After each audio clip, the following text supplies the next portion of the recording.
केंद्र और दिल्ली सरकार के बीच एक बार फिर से नए घमासान की आशंका है, क्योंकि दिल्ली के मुख्यमंत्री अरविंद केजरीवाल ने केंद्र से राजधानी वासियों के लिए बूस्टर डोज देने की डिमांड की है।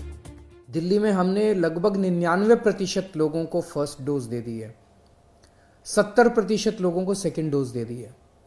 हम चाहते हैं कि अब बूस्टर डोज अलाउ की जाए। इस बारे में केंद्र सरकार परमिशन देता है, तो मेरी केंद्र सरकार से निवेदन है कि जो लोग 2 डोज ले चुके हैं उनको बूस्टर डोज देने की इजाज़त दी जाए, ताकि लोगों के अंदर लोग और सेफ हो सकें। दिल्ली में अब हमारे पास पूरा इंफ्रास्ट्रक्चर है। अगर बूस्टर डोज केंद्र सरकार अलाउ करेगी तो सबसे पहले हम अपने हेल्थ वर्कर्स को दे देंगे और फिर बाकी जनता को बूस्टर डोज दे सकते हैं। दोनों सरकारों के बीच घमासान की वजह इसलिए नहीं है कि बूस्टर डोज की मांग गलत है, बल्कि इसलिए कि ये मांग ऐसे समय में आई है जब केंद्र के पास इसे लेकर कोई पॉलिसी नहीं है। वहीं बूस्टर डोज की पॉलिसी को लेकर केंद्र की वैज्ञानिक सलाहकार समिति ने इस दिशा में काम करने की सलाह केंद्र को दी है, लेकिन केंद्र की तरफ से अभी कोई जवाब नहीं मिला है। कोविड टास्क फोर्स प्रमुख और नीति आयोग के सदस्य वीके पॉल का कहना है कि बूस्टर डोज को लेकर संबंधित सभी संस्थाएं सक्रिय हैं। चर्चा के बाद कोई फैसला लिया जाएगा। केंद्रीय स्वास्थ्य मंत्रालय ने बूस्टर डोज को लेकर संसद में भी चर्चा की है।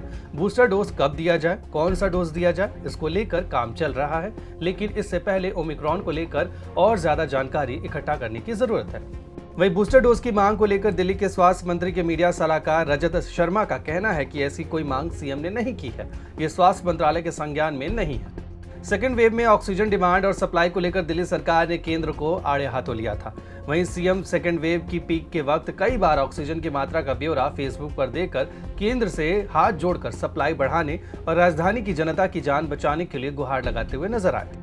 बूस्टर डोज पर अगर एक्सपर्ट की राय को समझे तो बूस्टर डोज जरूरी है, लेकिन तभी जब भारत की एक बड़ी आबादी वैक्सीन के दोनों डोज लगवा चुकी हो।